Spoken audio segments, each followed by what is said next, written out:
Vision Jain શાસનના બીજ આ ગોવાલિયા ટેન્કમાં જ મનમાં રોપાયા.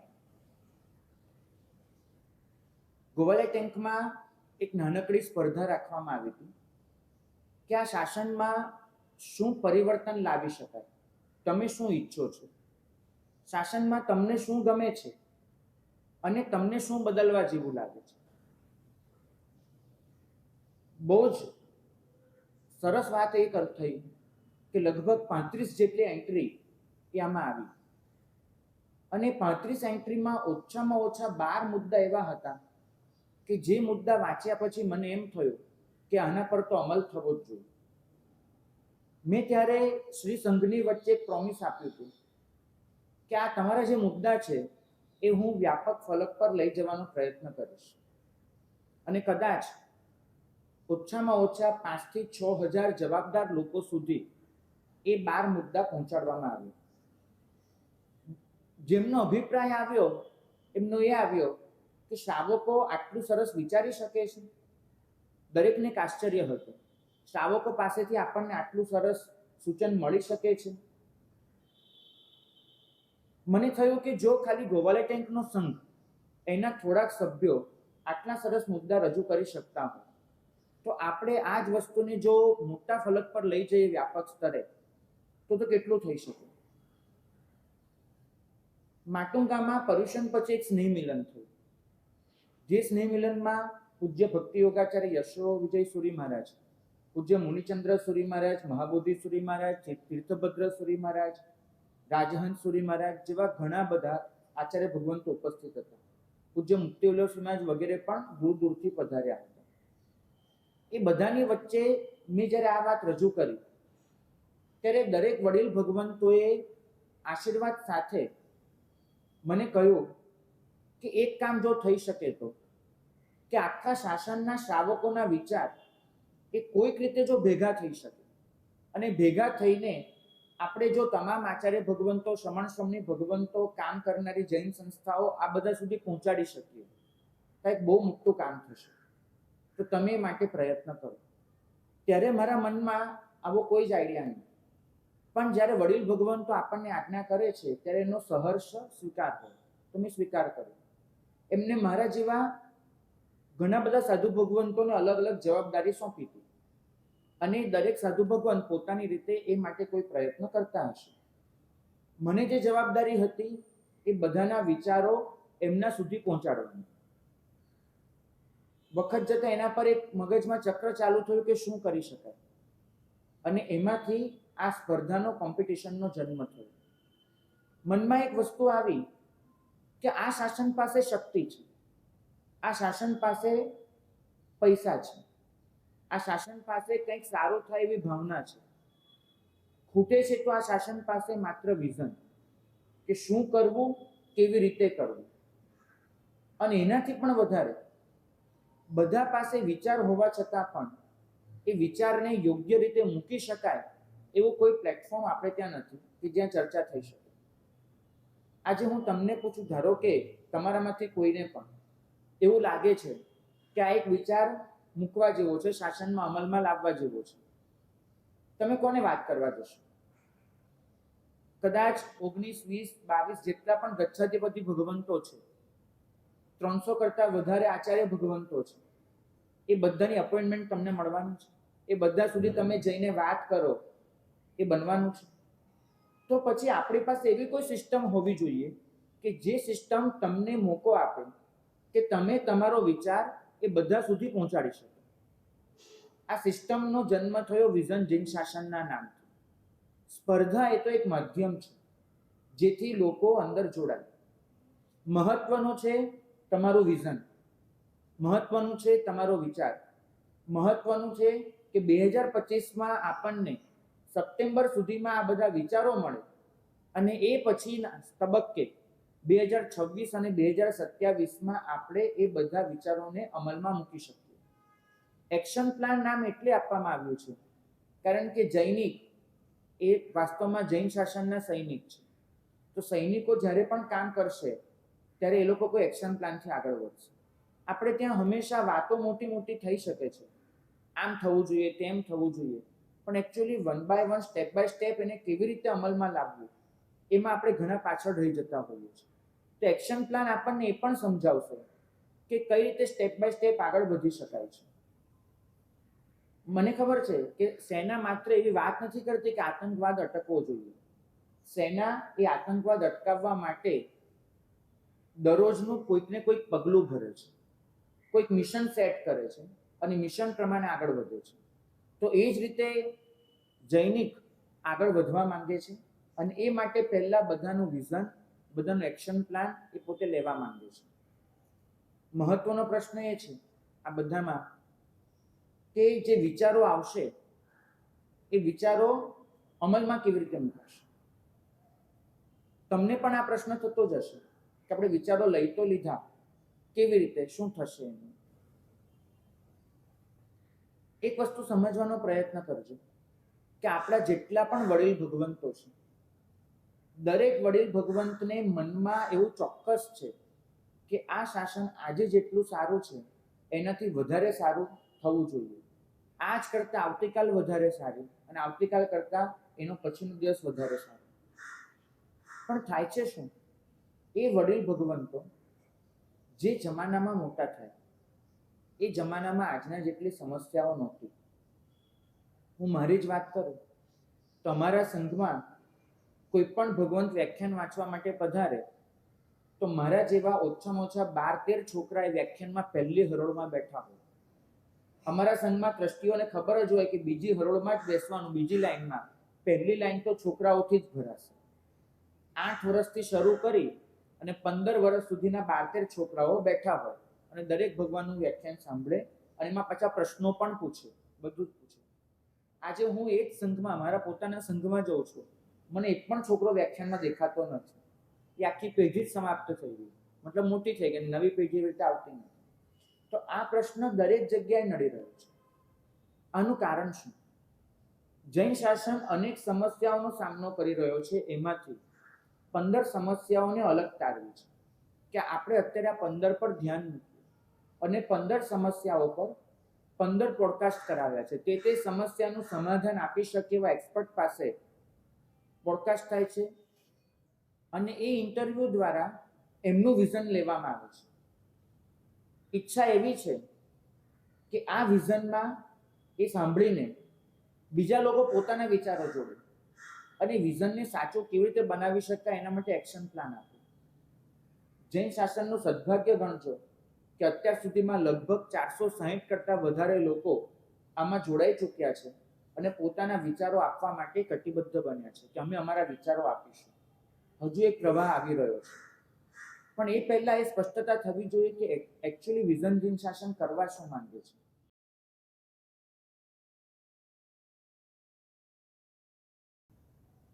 આમાં એક વસ્તુ ખાસ ધ્યાનમાં રાખજો કે જૈનિક માત્ર એ મહેનત કરી રહ્યું છે કે લોકોના વિચારો યોગ્ય સ્થળે પહોંચે એ માટે પ્લેટફોર્મ ઊભું કરવું. જેટલા પણ એક્શન પ્લાન મળશે, બધા જ એક્શન પ્લાન સારા હશે, સાચા હશે એવું નથી કહેતો, પણ દરેક એક્શન પ્લાનને વ્યક્તિગત રીતે બહુ બારીકાઈથી જોવામાં આવશે. કોઈની એક લીટી પણ મહત્વની હોય અને કોઈની 100 લીટી પણ મહત્વની હોય. બધાનું દસ્તાવેજીકરણ થશે અને એની ડોક્યુમેન્ટરી ઓછામાં ઓછા 2000 શ્રમણ સમણી ભગવંતોને આપવામાં આવશે. એ શ્રમણ સમણી ભગવંતો એ વાંચશે, એમાંથી એમને ઘણો બધો ડેટા મળશે અને પછી એ જે સંસ્થાઓ સાથે પોતે જોડાયેલા છે, એમના હાથ નીચે જે શ્રાવક શ્રાવિકાઓ કામ કરે છે, જૈનિક જેવા બીજા પણ જેટલા ગ્રુપ એમની પાસે છે, એ દરેકને પોતે આ માટે માર્ગદર્શન આપશે. પોતે જે સંઘમાં જાય છે એ સંઘોમાં પણ માર્ગદર્શન આપશે અને એ બધું કરીને જૈનિક જેવી કેટલીય સંસ્થાઓ પાસે કામ કરાવશે. જૈનિકે માત્ર જવાબદારી લીધી છે લોકોના વિચારોને યોગ્ય રૂપમાં એમના સુધી પહોંચાડવાની. અને હું એ પ્રોમિસ કરું છું કે જે પણ વિચારો આવશે ઓછામાં ઓછા 2 લાખ લોકો સુધી પહોંચશે, એ મારું વચન છે. 2000 શ્રમણ સમણી ભગવંતો અને બીજા 2 લાખ લોકો ત્યાં સુધી આને પહોંચાડવામાં આવશે અવશ્ય રીતે. જૈનિક એ એટલું નથી, પણ એ શાસનને એક વિઝન આપવા માંગે છે, જે વિઝન પર બધા જ કામ કરી શકે.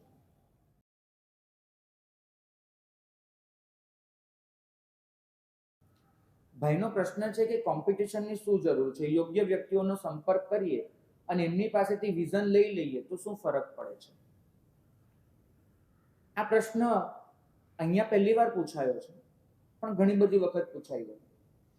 એટલે આનો એકદમ સાચો જવાબ હું આપું તો અત્યાર સુધી શું થયું છે, અમે લોકોએ પણ આવા બહુ પ્રયત્ન કર્યા. અમારા શ્રમણ સંમેલનો થાય, જે કે 2072 આજથી લગભગ 8-9 વર્ષ પહેલા એક સંમેલન થયું હતું. અમે સાધુઓ ભેગા મળ્યા, સાધુએ ભેગા મળીને ચર્ચા કરી, કંઈક નક્કી કર્યું, ઠરાવો બનાવ્યા અને ચોપડીમાં છાપ્યા. હવે ઠરાવોનું પાલન કોણ કરશે એ પ્રશ્ન ઉભો રહ્યો. અમે બનાવી તો દીધા, પાલન કોણ કરે? એ તો શ્રાવકોએ જ કરવાનું હોય. પણ શ્રાવકો નથી કરતા. કેમ નથી કરતા? કેમ કે એ લોકોને એ ઠરાવ બનાવતી વખતે ઇન્વોલ્વ જ કરવામાં નહોતા આવ્યા. એ જ વસ્તુ બધે જ થતી રહી છે. આજ સુધી આવી જેટલી પણ ચર્ચા વિચારણા થઈ કે શાસનમાં સારું શું કરવું, એ માટે કમિટીઓ બની, એ માટે મિટિંગો થઈ, બધી જ 4 દિવાલની વચ્ચે છે. પરિણામ એ આવ્યું કે ગમે તેટલી સારી વિચારણા કર્યા પછી પણ એનું કંઈ ફળ ન મળ્યું. જ્યાં સુધી કોમન મેન ઇન્વોલ્વ નથી થતો કોઈ પણ પ્રોસેસમાં, ત્યાં સુધી એનું સાચું ફળ મળતું નથી. ગાંધીજી પાસેથી એક વસ્તુ શીખવા જેવી છે. ગાંધીજીની બધી જ વિચારધારા સાથે આપણે સંમત ન થઈ શકીએ કદાચ, પણ એક વસ્તુ છે, દક્ષિણ આફ્રિકાથી પાછા આવ્યા એ પહેલા પણ ભારતમાં આઝાદીની લડત ચાલુ જ હતી. દાદાભાઈ નવરોજી, ગોપાલકૃષ્ણ ગોખલે, લોકમાન્ય તિલક, માદમ કામા બધા આઝાદીની લડત ચલાવતા હતા. પણ એમાં ફરક એટલો હતો, ગાંધીજી આવીને કહ્યું કે તમે લોકો એક વસ્તુ ભૂલી ગયા છો, ભારતનો સામાન્ય પ્રજાજન આઝાદી મળવી જોઈએ ઈચ્છતો જ નથી. તમે અત્યાર સુધી લોકોમાં આઝાદીની ઝંખના જગાડી જ નથી. તો આનો મતલબ શું છે? અને ગાંધીજીએ પછી સામાન્ય માણસને, કોમન મેનને ઇન્વોલ્વ કર્યું. તમને ખબર છે એમને દાંડી યાત્રા કરી હતી. શેના માટે? મીઠું, એક સત્યાગ્રહ. હવે આ એક ફંડા હતો, કારણ કે અંગ્રેજ સરકાર એમને કહી ચૂકી હતી કે મીઠા માટે આટલું બધું કરવાની જરૂર નથી, તમે બેસો, આપણે સાથે મળીને નિકાલ કરીએ. તો ના, એમને એક આખી માર્ચ કરી અને આખા વિશ્વને એક સંદેશો આપ્યો કે મીઠા માટે અમારે આટલું ઝઝુમવું પડે છે, એક મીઠા માટે. પરિણામ આવ્યું કે ભારત આખું જાગી ગયું, વિશ્વ જાગી ગયું. તો આ એક એવી પ્રોસેસ છે. હું ધારત તો 50 અત્યંત બુદ્ધિશાળી આગળ પડતા લોકો પાસે એક્શન પ્લાન મંગાવી લે અને એ જે આવે છે એના પર અમલ ચાલુ કરાવી દે, પણ એનું કોઈ ફળ ન મળે. મારે જોઈતો તો સામાન્ય માણસનો પણ વિચાર. આજે એક 18 વર્ષનો યુવાન, 19 વર્ષની યુવતી કંઈક વિચાર કરે છે, તો એનો વિચાર જો શાસન માટે ઉપયોગી થાય એવો છે, તેને પ્લેટફોર્મ મળવું જ જોઈએ. તો વિઝન જીન શાસન 18 થી ચાલુ કરીને 65 સુધીના કોઈ પણ વ્યક્તિના વિચારોને આવકારે છે. માત્ર 50 જણ નહીં, મારે 50,000 જણના વિચાર જોઈએ છે. માટે એ આવી કોમ્પિટિશન રાખવામાં આવી છે.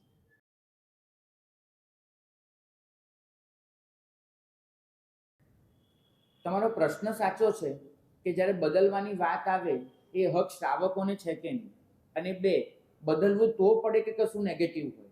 આપણે નેગેટિવ વાત કરીએ તો પાપ લાગે કે નહીં, 2 વસ્તુ છે.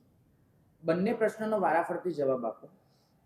વિઝન જીન શાસન બદલાવ લાવવાની વાત કરે છે, એ સીધું બદલાવ નથી લાવતું. બદલાવ તો વડીલ આચાર્ય ભગવંતો, શ્રમણ ભગવંતોએ જ લાવવાનું છે. પણ એ શું થઈ શકે એ માટેના આઈડિયા વિઝન જીન શાસન આપશે. એ સીધું બદલાવ નહીં લાવે. શ્રાવકોના હાથમાં સત્તા નથી, સત્તા તો શ્રમણ ભગવંતોના હાથમાં જ છે. પણ એ સત્તા જેમના હાથમાં છે ત્યાં સુધી એકચ્યુઅલી શું કરવા જેવું છે એ માટેનો ડેટા જાય એ બહુ જરૂરી છે. એક નવાઈ ભરેલી વાત કરું, છેલ્લા 5 વર્ષમાં અનેક આચાર્ય ભગવંતોની નિશ્રામાં બેસવાનું થયું, અને જ્યારે હું વાત કરું એમની આગળ, સાહેબ આવું છે આવું છે, ત્યારે એ લોકોના ચહેરા પર એક નકરું આશ્ચર્ય હોય. કારણ કે એક નાની વાત કરું તો એમને તો અત્યાર સુધી એવું જ જોયું હતું, જ્યારે પોતે નાના હતા, ઘરમાં કંઈ ખૂટી ગયું હોય તો મમ્મી રૂપિયા આપે, થેલી પકડાવે, ચંપલ પહેરીને નીકળી જાઓ, બજારમાં જાઓ, ખરીદીને લઈ આવો. આ પ્રોસેસ જોઈ હતી. હવે એ જ જમાનામાં આવ્યા છે અહીંયા. હવે આજે એમને સમજાતું જ નથી કે આમ ક્લિક કરો ને 10 મિનિટમાં સામેથી થેલી લઈને આવે છે, આપણે નથી જવાનું હોતું. જમાનો આટલો બદલાઈ ગયો.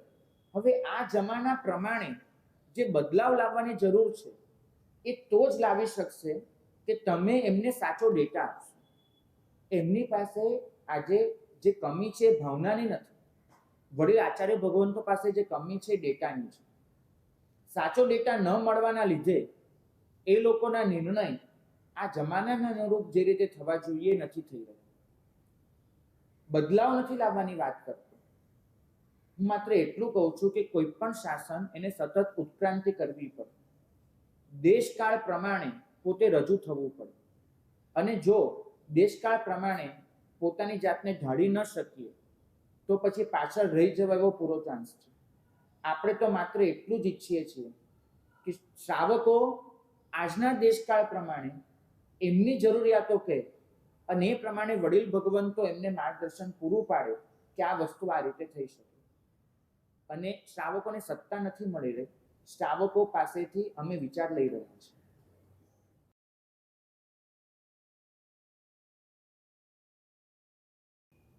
એક વસ્તુ કહું ભાઈ, તમે અત્યારે જેટલો પણ ધર્મ કરો છો એ ધર્મ બધો જ તમને તમારા પપ્પાએ શીખવાડ્યો કે મમ્મીએ પણ શીખવાડ્યો છે? પપ્પા એકલા તો નહીં જ હોય ને, મમ્મીએ પણ શીખવાડ્યો છે. તમે આજે અહીંયા બેઠા છો એમાં કંઈક તો શાસન માટેની લાગણી હશે તો જ તમે અહીંયા આવ્યા હશો. આ લાગણી માત્ર પિતાજીએ આપી છે કે માતાએ પણ આપી છે? માતાએ પણ આપી છે. તમને ખબર હશે કે જે મહારાષ્ટ્ર શિવાજીના નામ પર આટલો જયકાર બોલાવે છે, હમણાં તો છાવા આવી ગયા પછી તો શિવાજી એકદમ ઉચકાઈ ગયા છે, શિવાજી ને સંભાજી. તો જેના નામ પર આટલું કરે છે એ શિવાજીના પિતા એ તો બાળપણમાં એમની સાથે જ નહોતા.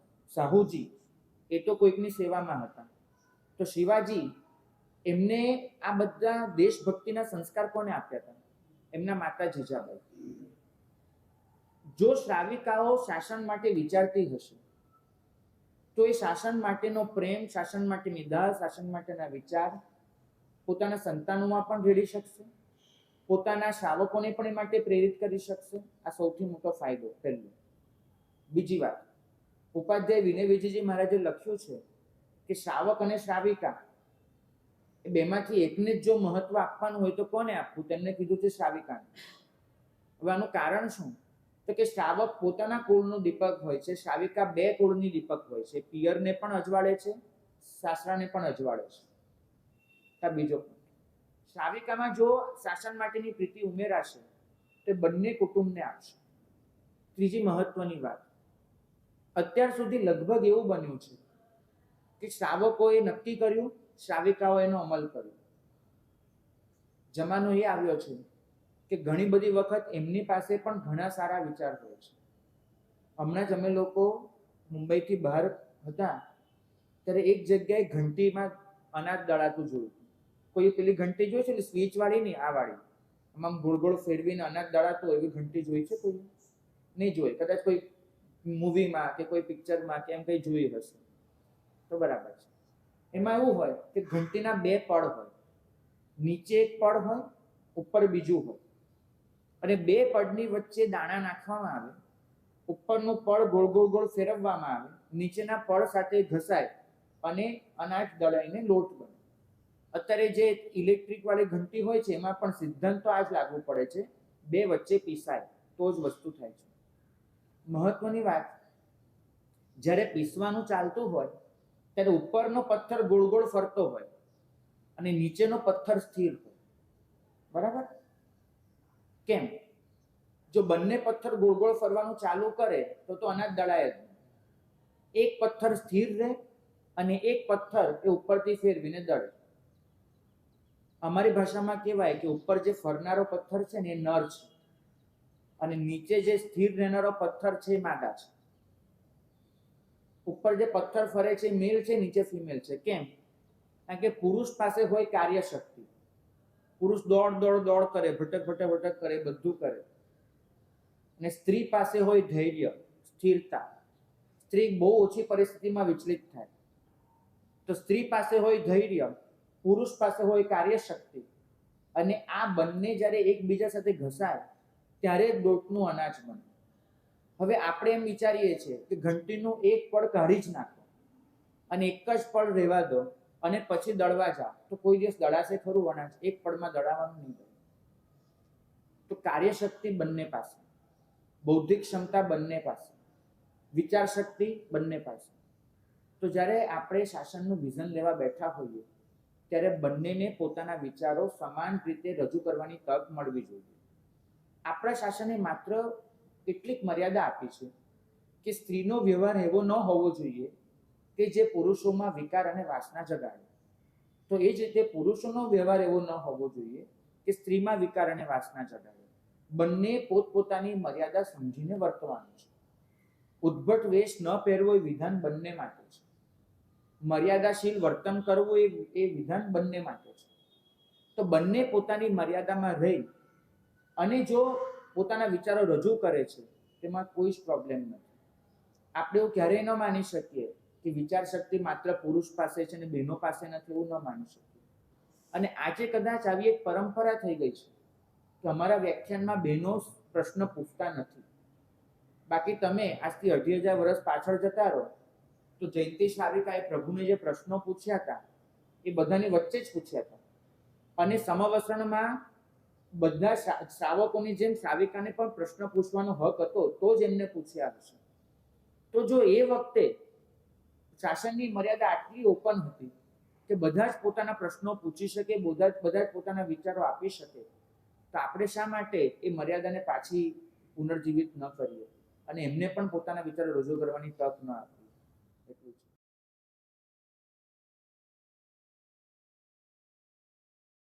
આપણા પ્રિન્સિપલ્સ રિજિડ નથી હોતા, આપણું ઇન્ટરપ્રિટેશન ઘણીવાર રિજિડ થઈ જતું હોય છે. પ્રિન્સિપલ્સ તો હંમેશા ભગવાને એક જ આપ્યો છે કે દેશકાળ પ્રમાણે તમે એમાં પરિવર્તન લાવતા રહેજો. એક આપણે છીએ કે પકડ લાવીને બેઠા છીએ, તો ભગવાને ક્યારે આવા પ્રિન્સિપલ્સ નથી આપ્યા. મહત્વની વાત એ છે કે ચોક્કસ આપણે જ્યારે વિચારો માંગીએ ને તો અમુકના વિચારો એવા આવવાના જ છે, તોડી નાખો, ફોડી નાખો ને એ બધું આવી રીતે લોકો કરવાના છે. એટલા માટે જ મેં પોતે આ એક્શન પ્લાનને તપાસનારી જે ટીમ બનાવી છે, તો પહેલા તો એ જ ફિલ્ટર થશે કે ભણેલા ગણેલા લોકો દ્વારા એમાં જે એવું લાગશે કે આ કોઈ રીતે યોગ્ય જ નથી, વાજબી જ નથી, એ બધું ગાળી નાખવામાં આવશે. આજે સરકાર પણ કોઈ મહત્વનું પરિવર્તન લાવવા જાય છે તો એ પહેલા બધાના વિચારો મંગાવે છે. જેમ કે યુનિફોર્મ સિવિલ કોડ લાવવાનો હતો, તેને પહેલા બધાના વિચારો મંગાવ્યા કે તમારા શું વિચારો છે તમે અમને કહો, પછી એના પર અમે વિચાર કરીશું. તો તમને શું લાગે બધાએ કઈ વ્યવસ્થિત જ વિચારો આપ્યા હશે? નહીં. કેટલા બધા લોકોએ વિરોધ બી કર્યો હશે, અને વિરોધ તો થવાનો જ છે, બરાબર. આજે મને બી ખબર છે કે શાસનમાં સૌથી વધારે જો વિરોધ થતા હોય એવા લોકોની યાદી બનાવો તો મારું નામ તમારે થોડીક અગ્રિમ હરોળમાં જ મૂકવું પડે કે ભાઈ વિરોધ થાય છે. તે તો થવાનું જ છે. તો કેટલા લોકો એવા વિરોધના વિચારો પણ આપે. કેટલાક લોકો એવું પણ કે શાસનમાં આમ કરી નાખો, તેમ કરી નાખો. હમણાં એક જણાએ મને એવું કીધું કે સાહેબ મારે એવું વિઝન આપવું છે કે આપણા બધા જ ઉપાશ્રયોને હવે સ્કૂલ બનાવી નાખો, ઉપાશ્રયની જરૂર જ નથી. મેં કીધું ભાઈ શાંતિ. તો આવા પણ વિચારો આવવાના છે, પણ એ દરેક વિચારને આપણે ફિલ્ટર કરીશું. ફિલ્ટર કરીને જે યોગ્ય લાગશે એ જ વિચારોને આપણે આગળ લઈ જવાનો પ્રયત્ન કરીશું. ઘણા બધા તબક્કામાંથી પસાર થશે. આજે મ્યુનિસિપાલિટીને પણ એટલી તો ખબર હોય છે કે સીધું નદીને તળાવનું પાણી આપણા પેટમાં ન આપી દેવાય, આપણા નળમાં ન આપી દેવાય. એ પણ ઘણું બધું ફિલ્ટર કરીને પાણી પહોંચાડે છે. તો મ્યુનિસિપાલિટીને જેટલી ખબર છે એટલી અમને તો હોવાની જ છે, મિનિમમ એટલી તો હોવાની છે. તો અમે પણ પાણી ને વાણી બંનેને ફિલ્ટર કરીને જ વાપરીએ. તો જેટલું તમારા વિચારો આવશે એને પહેલા ફિલ્ટર કરીશું અને પછી લોકો સુધી પહોંચાડવાનો પ્રયત્ન કરીશું.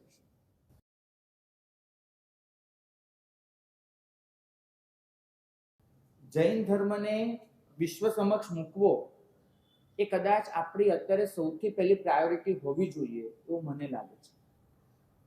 આજે સાચું કહું બહુ જ ગંભીરતાથી તો યુક્રેન અને રશિયા વચ્ચે જે યુદ્ધ ચાલી રહ્યું છે, હું એને જૈન શાસનની નિષ્ફળતા ગણું છું.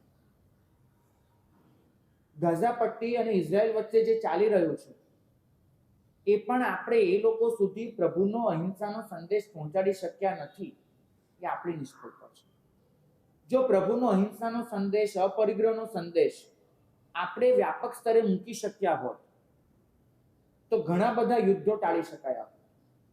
હમણાં જ એક એન્સાઇક્લોપીડિયા બહાર પડ્યો છે, યુદ્ધોનો એન્સાઇક્લોપીડિયા, જેમાં છેલ્લા 5000 વર્ષમાં થયેલા 5000 યુદ્ધોનો ઇતિહાસ આપેલો છે. 5000 યુદ્ધો. પણ એની પ્રસ્તાવનામાં મોટા અક્ષરે એક વાક્ય છાપવામાં આવ્યું છે, બોક્સ બનાવીને, જેમાં લખ્યું છે કે આમાંના ઘણા ખરા યુદ્ધો રોકી શકાયા હોત, પરંતુ એ શરૂ થાય એ પહેલા એમને સમજાવનાર કોઈ ન હતું. જો એ સમજણ આપી દેવામાં આવી હોત તો યુદ્ધો ચોક્કસ રોકાયા. આજે પણ આ વસ્તુ આટલી જ સાચી છે. આજનો માણસ જે સમસ્યાઓનો સામનો કરી રહ્યો છે, એ સમસ્યાઓ ભૂતકાળમાં ક્યારેય નહોતી. પછી એ માનસિક સમસ્યા હોય, સામાજિક સમસ્યાઓ હોય, આર્થિક સમસ્યા હોય, દેશ વચ્ચેની હોય, બધી જ. અને મને લાગે છે કે આજે જ જૈન ધર્મને પ્રસ્તુત થવાની સૌથી વધારે જરૂર છે. આજના માણસને ધીમે ધીમે એક વસ્તુ સમજાતી જાય છે. ભારતમાં 10 વર્ષ પછી સમજાશે. ભારતની બહાર તો સમજાવવાની શરૂ થઈ જ ગઈ છે. ભારત બધી રીતે 10 વર્ષ પાછળ હોય છે. આ બાબતમાં પણ છે કે આધ્યાત્મિકતા વગર આ વિશ્વને બચાવી શકે એવી બીજી કોઈ જ તાકાત નથી, કોઈ જ નહીં. સમજાવવા માંગુ છું. પરિણામ એ આવ્યું છે કે એ લોકો દોટ મૂકી રહ્યા છે કે ક્યાંથી આધ્યાત્મિકતા મળશે. અને યુવાન નોઅલ હરારી એને સ્પષ્ટપણે લખી દીધું છે કે 2050માં આ દુનિયા જો સૌથી વધારે શોધ કરતી હશે તો એ હશે આધ્યાત્મિકતાની. એને વૈજ્ઞાનિક શોધો અને વૈજ્ઞાનિક સગવડોમાં બહુ રસ નહીં હોય, એને હશે રસ આધ્યાત્મિકતામાં. કેમ કે એને સમજાઈ ગયું હશે કે મારે મારા જીવનને જો સલામત રાખવું છે, સુખી રાખવું છે, તો અધ્યાત્મ સિવાય બીજો રસ્તો જ નથી. અને એ સમયે જે ધર્મ પોતાને આધ્યાત્મિક રીતે પ્રસ્તુત કરી શકશે એ જ ધર્મ જીતવાનો છે. તમે આજે એક વસ્તુ વિચારજો, માત્ર એક પ્રશ્ન છે મારો. વિપશ્યના એ નામ સાંભળ્યું છે? સાધનાનું વિપશ્યના નામ સાંભળ્યું છે? ઘણા બધાએ સાંભળ્યું છે. હવે ડોક્ટરો પણ એવું દર્દીઓને પ્રિફર કરે છે કે તમે વિપશ્યના ક્લાસમાં 10 દિવસની એક શિબિર કરી આવો. સુરતની એક હોસ્પિટલમાં ગયો તો મોટા અક્ષરે પાટિયું મારેલું કે અહીંયા આવ્યા છો, અમે તમને સાજા કરીશું, પણ ફરીવાર અહીંયા ન આવવું હોય તો વિપશ્યનામાં જઈ આવજો, એવું બોર્ડ મારેલું. મારે એ પૂછવું છે કે વિપશ્યના જેવી સાધના જો બૌદ્ધ ધર્મ પાસે છે તો જૈનો પાસે એવી કોઈ સાધના ન જ હોય? પ્રભુ વીરે આવી કોઈ સાધના આપી જ ન હોય? જો ભગવાન બુદ્ધ વિપશ્યના આપી શક્યા હોય તો પ્રભુ વીરે પણ સાધના આપી જ હશે ને. પણ બૌદ્ધોએ પોતાના ધર્મને યોગ્ય રીતે પ્રસ્તુત કર્યો. એ લોકોએ જો બધાને એવી પ્રેરણા કરી હોત, ચલો પેગોડામાં, ચલો એ લોકોને ત્યાં પણ આપણી જેમ પૂજનો હોય છે, તો ચલો એ પૂજનમાં હાજરી આપો, ચલો પેગોડામાં આવો, ચલો આમ કરો, ચલો આમ કરો, તો ક્યારે પણ બૌદ્ધ ધર્મ આટલો ફેલાઈ શક્યો નહોતો. એમને દુનિયાને આપી વિપશ્યના જેવી સાધના પદ્ધતિ, મતલબ કે આધ્યાત્મિકતા. અને એ આધ્યાત્મિકતામાં જ્યારે માણસ પ્રવેશ કરે છે ત્યારે જાણે અજાણે એના મનમાં એક વિચાર જન્મે છે કે આ પદ્ધતિ તો ભગવાન બુદ્ધે આપી છે. તે આપોઆપ ભગવાન બુદ્ધનો ઉપાસક બની જાય છે. ગઈકાલ એવી હતી કે લોકો પહેલા ધાર્મિક બનતા હતા અને ધાર્મિકતામાં કરતા કરતા આગળ વધતા એ લોકો આધ્યાત્મિકતામાં પ્રવેશ કરતા હતા. પહેલા ધર્મ કરતા થાય, પછી ધીમે ધીમે ધીમે આત્માને ઓળખતા થાય અને પછી આધ્યાત્મિકતા સુધી પહોંચે. આજે જમાનો બિલકુલ બદલાઈ ગયો છે. આજના યુથને ધાર્મિકતામાં બહુ ઓછો રસ છે, પણ એને આધ્યાત્મિકતામાં ચોક્કસ છે. અને જો એમને આધ્યાત્મિકતા આપી દેવામાં આવશે તો એ સરળતાથી પ્રભુ વીર સુધી પહોંચી જશે. કેમ કે આધ્યાત્મિકતાથી એમનું મન બદલાશે, આધ્યાત્મિકતાથી એમની કાર્યશક્તિ બહાર આવશે, આધ્યાત્મિકતાથી એમને લાગશે કે અમારા સંબંધો સુધરી રહ્યા છે, એમને લાગશે કે અમારું જીવન વધારે સુખી અને સલામત બની રહ્યું છે. અને પરિણામે સહજ રીતે જે પ્રભુ વીર સુધી પહોંચી જશે. વિઝન જૈન શાસન બહુ જ ઈચ્છે છે કે જૈન ધર્મ એ વિશ્વના ખૂણે ખૂણે પહોંચે, પણ એ રીતે પહોંચે કે લોકો એને અપનાયા વગર રહી જ ન શકે. આજે જે વર્લ્ડ ઓર્ડર પર આટલી ચર્ચા થઈ રહી છે, એક વસ્તુનો વિચાર કરજો. આજથી 25 વર્ષ પહેલા જૈન શાસન સામે આટલા લેખો લખાતા હતા, જૈન શાસનની વિરુદ્ધમાં આટલી કોમેન્ટ્સ થતી હતી, જૈન શાસન માટે લોકો આટલા નબળા અભિપ્રાયો આપતા હતા. હા, એ વખતે પણ હતું, પણ બહુ થોડુંક હતું. આજે તમે જોશો ને, તમે ઇન્સ્ટા ચાલુ કરો, તમને દર 10 રીલ એવી મળશે કે કોઈને કોઈ રીતે જૈન શાસનના સિદ્ધાંતોનું ખૂન કરતી હોય, મજાક ઉડાવતી હોય. તમે કોઈ પણ પેપર ખોલો, તમને એક લેખ જડી જશે કે જેમાં જૈન શાસન વિશે ગમે તેમ લખવામાં આવ્યું. તમે કોઈના ભાષણો સાંભળો, કોઈ કોમેડિયનને જુઓ, જૈન શાસન માટે ગમે તેમ બોલવામાં આવે છે. કેમ? આ વિચાર કરવાની જરૂર છે. કેમ? એક બાજુ કુંભ મેળામાં આ વખતે બધા જ રેકોર્ડ તૂટી ગયા છે. 40 કરોડ કરતા વધારે લોકો, પાકિસ્તાનની કુલ વસ્તી કરતા 1.5 ગણા લોકો, રશિયાની વસ્તી કરતા વધારે લોકો કુંભ મેળામાં ભેગા થયા છે. તો તમને શું લાગે છે, લોકોમાં પરવારી ગઈ છે ધાર્મિકતા? એવું લાગે છે? જો ધાર્મિકતા પરવારી ગઈ હોય તો 40 કરોડ લોકો કુંભ મેળામાં પહોંચ્યા કેવી રીતે? કોઈ ક્લબ મેળો નતો, કુંભ મેળો હતો. 40 કરોડ લોકો પહોંચ્યા કેવી રીતે? એક બહુ છુપી ગતિવિધિ ચાલી રહી છે. એ ગતિવિધિ ધીમે ધીમે જૈન શાસનને ટાર્ગેટ કરી રહી છે, અને સાથે બૌદ્ધોને પણ. કારણ કે બધાને ખબર છે કે જ્યારે આધ્યાત્મિકતાનો પ્રશ્ન આવશે તો જૈન શાસન સર્વોચ્ચ કોટીએ છે. આ વિશ્વ જો આધ્યાત્મિકતાની શોધમાં દોડશે, ક્યારેક આદિમાનવ પાસે શોધ હતી, મારે ખાવાનું ક્યાંથી, મારે પીવાનું ક્યાંથી, એ શોધ પૂરી થઈ ગઈ. આજના માણસને પ્રશ્ન જ નથી, ખાવું પીવું મળી જ જાય છે. એની શોધો બદલાઈ ગઈ.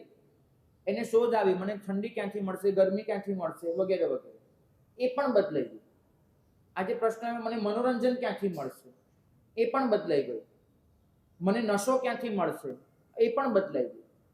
હવે પ્રશ્નો બદલાશે. એક સમય એવો આવશે કે દુનિયા આધ્યાત્મિકતાની શોધમાં દોડશે, અને એ વખતે એની દોડ પૂરી થશે જૈન શાસન આગળ. પણ એવું ન થાય એટલા માટે એક વ્યવસ્થિત એજન્ડાથી કામ ચાલી રહ્યું છે કે જૈન શાસનની મજાક ઉડાવીને ખુદ જૈનોને જૈન ધર્મની વિરુદ્ધ મૂકી દે. આવતીકાલે 25 વર્ષ પછી લોકો જૈન શાસનના ચાહક ન બની જાય એના માટે અત્યારથી તૈયારી થઈ રહી છે. જૈન શાસનને નબળું પાડો કોઈ પણ રીતે, જૈનોના મનમાંથી જૈન શાસનને ઉતારી દો, ખુદ જૈનોને જેવું ફીલ કરાવી દો કે જૈન પ્રજા નપુંસક છે, નિર્વીર્ય છે, બધું ફીલ કરાવી દો. હું તમને પૂછું, વિક્રમાદિત્ય હેમુ, એને દિલ્હી પર રાજ કર્યું હતું. મુગલોની સેનાને એકલા હાથે એને હરાવી હતી વિક્રમાદિત્ય હેમુએ. બરાબર? તમે ઇતિહાસની કઈ ટેક્સ્ટ બુક્સમાં વિક્રમાદિત્ય હેમુ વિશે વ્યવસ્થિત વર્ણન વાંચ્યું છે? મને તમે કહેજો. તમે ઇતિહાસ તો ભણ્યા ને, હિસ્ટ્રી તો ભણ્યા. બાબર આવ્યો, હુમાયુ આવ્યો, અકબર આવ્યો, બધા જ આવ્યા. વિક્રમાદિત્ય હેમુ ક્યાં ગયો? નહીં મળે તમને. એક ભૈરવ શાહ જેવો શ્રાવક, જેને 9 લાખ બંદીઓને એકલા હાથે છોડાવી દીધા. સાચું પૂછું છું, તમે ઇતિહાસ જ્યારથી બી ભણવાનું ચાલુ કર્યો, 5મા ધોરણથી તમને હિસ્ટ્રી આવતી હશે, 12મા ધોરણ સુધી, 10મા ધોરણ સુધી જે પણ ભણ્યા, તમારી કઈ ટેક્સ્ટ બુકમાં તમે ભૈરવ શાહનું નામ વાંચ્યું મને તમે સમજાવો?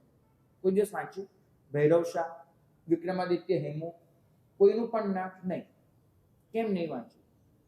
અચ્છા, ભામાશાહનું નામ લખેલું આવે જ્યાં પણ, ત્યાં તમે કોઈ દિવસ એવો વ્યવસ્થિત ઉલ્લેખ જોયો કે ભામાશાહ એક જૈન શ્રાવક હતો અને એને આવી રીતે દેશ માટે ન્યોછાવરી કરવા માટેનો પ્રેરણા એના ગુરુએ કરી કે તમને વાંચવા મળ્યું નહીં. અચ્છા, ભામાશાહે માત્ર પૈસા નહોતા આપ્યા, એ પછી 12 વર્ષ સુધી મહારાણા પ્રતાપની સાથે ઘોડે ચડીને પોતે યુદ્ધમાં ઉતર્યો છે ભામાશાહ. માત્ર પૈસા નથી આપ્યા. તમે કોઈ ટેક્સ્ટ બુકમાં હકીકત વાંચી? નહીં વાંચી. મહારાણા પ્રતાપે પોતાના ગુરુ તરીકે જગતગુરુ હીરવિજય સુરી મહારાજને ધાર્યા હતા. એનો પોતાના હાથે મહારાણા પ્રતાપે લખેલું કાગળ આજે પણ મોજૂદ છે. અને મહારાણા પ્રતાપે જગતગુરુને લખ્યું છે કે તમે મેવાડ પધારીને બહુ મોટો ઉપકાર કર્યો છે અને હું ખૂબ આનંદિત છું. તમને ક્યારે પણ આ હકીકત કહેવામાં આવી? કોઈ તમને એવી સોશિયલ મીડિયા પોસ્ટ પર વાંચવા મળ્યું કે મહારાણા પ્રતાપ જગતગુરુ હીરવિજય સુરીને પોતાના ગુરુ ગણતા હતા? કેમ નહીં? કારણ એક જ છે કે જૈનો પોતાના મનથી જ નબળા પડી જાય, જૈનો જૈન ધર્મથી વિખૂટા પડે, જૈનો દેરાસર ઉપાશ્રયથી દૂર થાય, એવી એક વ્યવસ્થિત પ્રવૃત્તિ બહુ ઉપરના લેવલથી ચાલી રહી છે, જેમાં હંમેશા સાચી હકીકતોને જેટલી પણ બને એટલી દબાવવામાં આવે છે. જ્યાં દબાવવામાં નથી ત્યાં અધૂરી આપવામાં આવે છે અને તોડી મરોડીને કહેવામાં આવે છે, અને કાં તો એને રજૂ જ ન થાય એવા પૂરતા પ્રયત્નો કરવામાં આવે છે. અને એક સમય એવો આવે છે કે આ બધું જોયા પછી જૈનો પોતે જ એમ કહે છે, હા આપણે ત્યાં તો આવું જ છે, શું ખોટું કહી રહ્યા છે, આપણે તો આવા જ છીએ. તમે બીજું જોજો, જૈનોની એવી કઈ સારી વાત હોય છે, આટલું સારું થતું હોય, ન્યૂઝપેપરમાં એને કવર કરવામાં આવતી હોય. જૈનો જેટલું પણ સારું કરે એને ન્યૂઝપેપરમાં સ્થાન મળે છે? બહુ જ ઓછું, બહુ જ ઓછું. જૈનો સારું કામ કરે એને કેટલા રાજકારણીઓ અભિનંદન આપે છે? નથી આપતા. તો મારે આ વસ્તુ સમજાવવી છે કે આ બધા પડકારો સામે આપણે ઝઝૂમવાનું છે. સહેલા નથી આ પડકારો, પણ આ બધા પડકારો સામે ઝઝૂમીને જ આપણે પહોંચી શકીશું એ સ્તરે કે જે સ્તરે યહૂદી કોમ પહોંચી. આજે યહૂદીઓએ દુનિયાને દેખાડી દીધું છે કે અમે થોડા જ છીએ પણ અમને નબળા ગણવાની ભૂલ ન કરશો, એને દેખાડી દીધું છે. જૈનોમાં પણ આ સત્વ છે, માત્ર એને આ નબળાઈમાંથી બહાર આવવાનું છે અને બહાર આવીને આ સત્વ દુનિયાને દેખાડવાનું છે. જૈન ધર્મ દુનિયાના ખૂણે ખૂણે પહોંચે એના કરતાં વધારે જરૂરી છે કે જૈન સત્વ દુનિયાના ખૂણે ખૂણે પહોંચે. પ્રભુ વીર દુનિયા સુધી તો પહોંચી જશે, પણ પહેલા મારા હૃદય સુધી તો પહોંચે. એ જો હૃદય સુધી પહોંચી ગયા ને તો દુનિયા સુધી પહોંચાડવાનું પછી અઘરું નથી. પહેલા એક વાર મારા હૃદય સુધી બરાબર પહોંચાડી દો અને પછી મનમાં એક વસ્તુ ઠાણી લો કે મારે લોકો દુનિયાના જૈન ધર્મ અપનાવે કે ન અપનાવે, આપણે કોઈ મિશનરી પ્રોજેક્ટ શરૂ નથી કરવો, પણ એને મહાવીરની વાણી તો સાંભળેલી હોવી જ જોઈએ. આજે યુરોપમાં આપણા જૈનો ફરવા જાય, કેટલાય લોકો એમને એવું પૂછે જૈન શું છે? એનો મતલબ એમને જૈન ધર્મ વિશે એક શબ્દ પણ સાંભળેલો નથી. તો આપણે આ પરિસ્થિતિને બદલવી છે અને વિઝન જીન શાસન આના માટે ખરેખર કાર્યરત છે. વિચારો આવશે તો આપણે એને અમલમાં મૂકી શકીશું.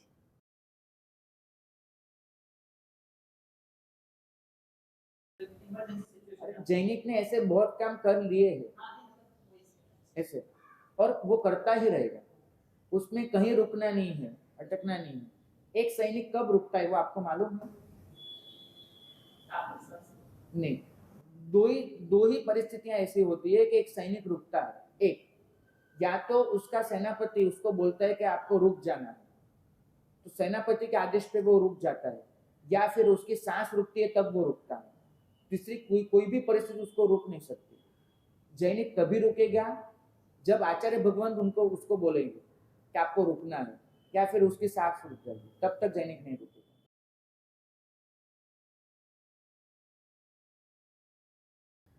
પ્રશ્ન એ છે કે અત્યાર સુધી દેરાસરની જરૂરિયાત ખૂબ હતી, તો બધા ભગવંતોએ દેરાસર માટે પ્રેરણા કરીને બનાવ્યા. ઉપાશ્રયની જરૂર હતી તો એ બનાવ્યું. આજથી તમે 50 વર્ષ પાછળ જાત ને તો તમને ક્યાંય આંબિલ શાળા ન મળે.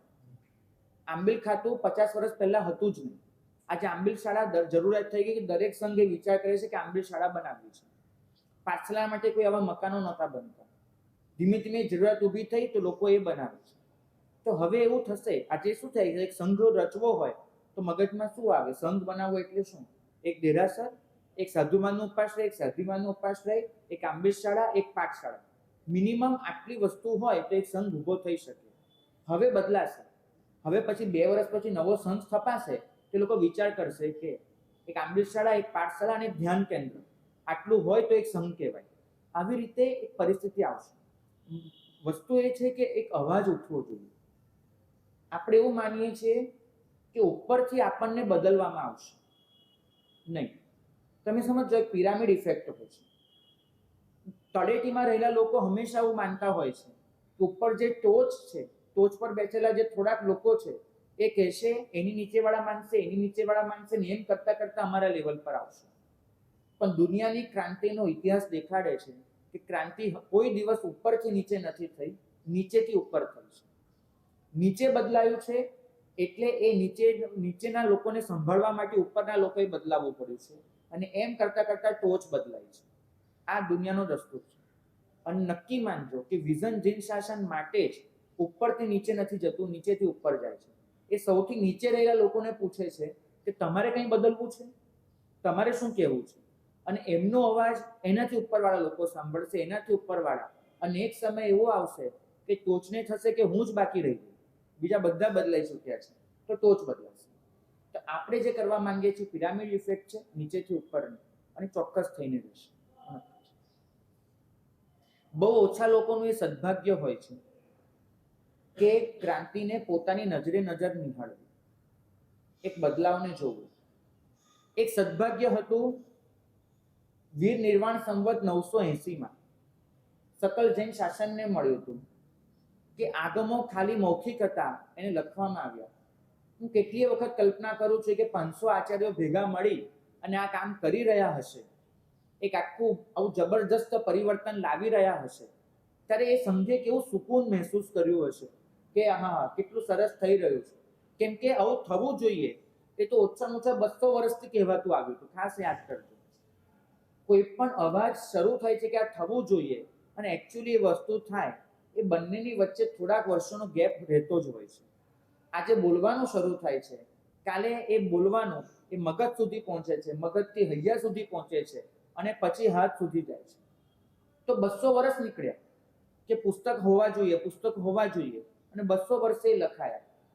આપણે 20 વર્ષનો ટાર્ગેટ લઈને ચાલીએ છીએ કે આજે કહેવાતું થશે કે આમ હોવું જોઈએ, આમ હોવું જોઈએ. 20 વર્ષમાં એ વસ્તુ આવશે અને આપણે બધા જ એ પરિવર્તનના સાક્ષી બનીશું. એક બહુ મોટું સદભાગ્ય છે આપણું કે આપણને એ તક મળી રહી છે આવા પરિવર્તનના સાક્ષી બનવાની. અને તે સમયે દુનિયા ઓળખતી કે ન ઓળખતી હોય, હું તમને એક વસ્તુ પૂછું છું, આજથી તમે 15 વર્ષ પાછળ જતા રહો, તમે ક્યાંય પણ જોશો ને તો INR લખવામાં આવતું હતું, ઇન્ડિયન રૂપીઝ માટે, ઇન્ડિયન કરન્સી માટે INR, ઇન્ડિયન રૂપીઝ એવું લખવામાં આવતું હતું. આજનું જે 15 વર્ષની નજીકનું બાળક હશે એ જોતો હશે R વાળો સિમ્બોલ, બરાબર? આ રૂપીઝની જે સાઇન આવી છે, વર્ષો સુધી ડોલરની સાઇન હતી, પાઉન્ડની હતી, યુરોની હતી, રૂપીઝની નહોતી. એ આવી અને થયું છે. તમને એકચ્યુઅલી ખબર છે આ સાઇન કોને દોરી છે? ખબર છે? નથી ખબર. ગૂગલ કરશો તો કદાચ મળી જશે, પણ તમને ગૂગલ કરવાની જરૂર નહીં લાગે. તમને પ્રશ્ન જ નહીં થાય કોને દોરી હશે. ભારતના કોઈ બંદાએ તો દોરી હશે ને, એને જ આ સાઇન કર્યો હશે. મારે કેવું છે તમને, પણ એ સાઇન દોરનારો માણસ એના હાથમાં આવતી દરેક નોટ પર જ્યારે સાઇન જોતો હશે ત્યારે એને શું થતું હશે? આપણે કશું ન થાય, એને તો કેવું થતું હશે કે ચલો આપણે ભારતમાં એક આટલું સરસ પરિવર્તન લાવ્યા, આ સાઇન દોરીને આપી અને થયું. મારે તમને કેવું છે કે દુનિયા આપણને ભૂલી જવાની છે, 100% ભૂલી જશે કે આ પરિવર્તન કોના લીધે આવ્યું હતું. ભૂલી જશે. દુનિયા પૂછવાય નહીં આવે કે કેમ, કોને, શું કર્યું, નહીં પૂછવા આવે. પણ આપણે જ્યારે આંખો મીચીશું ને ત્યારે આપણને યાદ હશે કે આપણે આ કર્યું હતું, આપણા નસીબમાં સદભાગ્ય હતું. હું તો માત્ર એટલું જ ઈચ્છું છું કે મારી આંખો મીચાય ત્યારે મને એવું ન થવું જોઈએ કે હું ઘણું કરી શકતો હતો પણ ન કર્યું, એવું મારે નથી કહેવું. મારે એટલું કહેવું છે કે મારાથી જે થઈ શકતું હતું એ મેં કર્યું. મૂલચંદજી મહારાજના છેલ્લા શબ્દો યાદ રાખજો. મૂલચંદજી મહારાજ પંજાબથી આવ્યા, અહીંયા આવ્યા ત્યારે ખાલી આ શાસનમાં 25 સાધુ હતા. એમને પોતે ખૂબ મહેનત કરી અને 96 સાધુ સુધી આ શાસનને પહોંચાડ્યું. 25ના 96 થયા અને આ શાસનમાં કેટલાય પરિવર્તનો એ પોતે લાવ્યા. પણ એમને ખબર હતી કે જેટલું લાવવું જોઈએ એની સામે તો મેં જે કર્યું આટલું જ છે.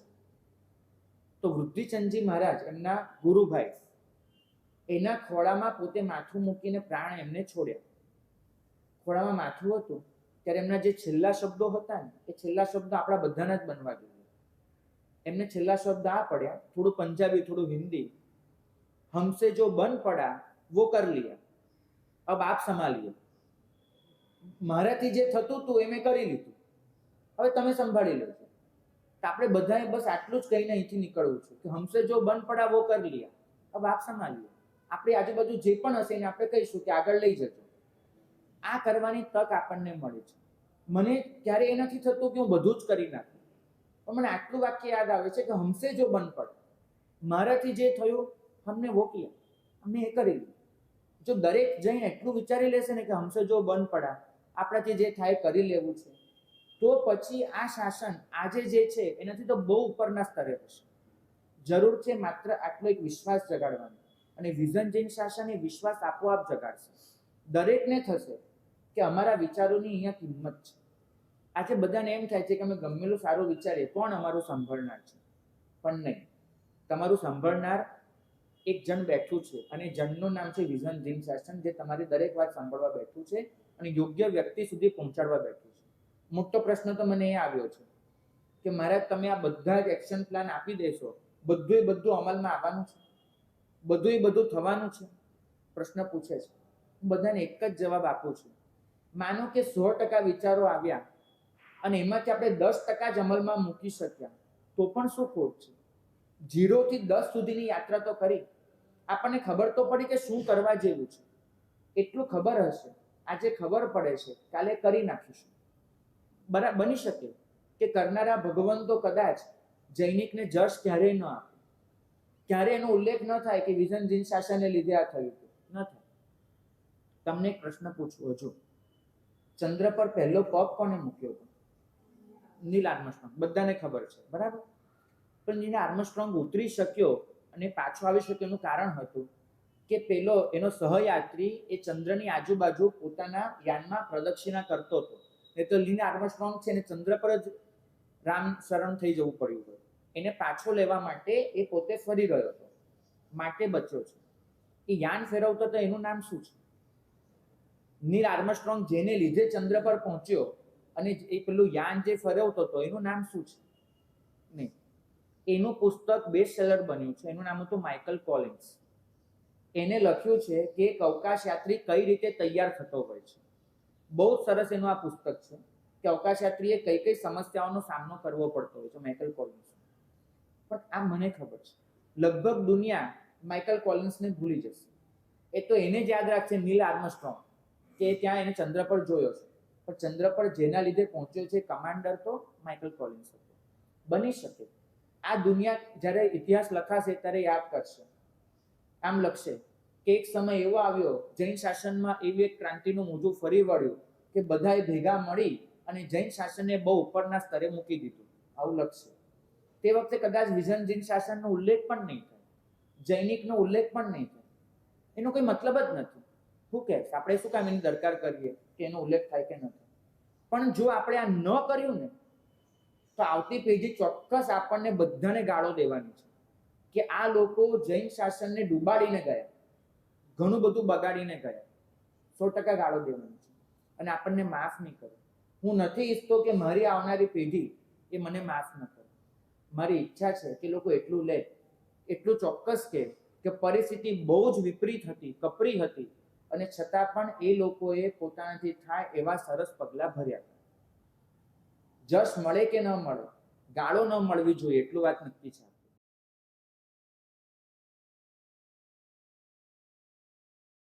તો જૈનિક એટલું નથી કરવાનું, એ બધી સંસ્થાઓને સાથે લઈને ચાલવા માંગે છે. માત્ર એટલું છે કે જે સંસ્થા જે ક્ષેત્રમાં કામ કરતી હશે એ સંસ્થાને એક ક્ષેત્ર પૂરતો એક્શન પ્લાન આપવામાં આવશે.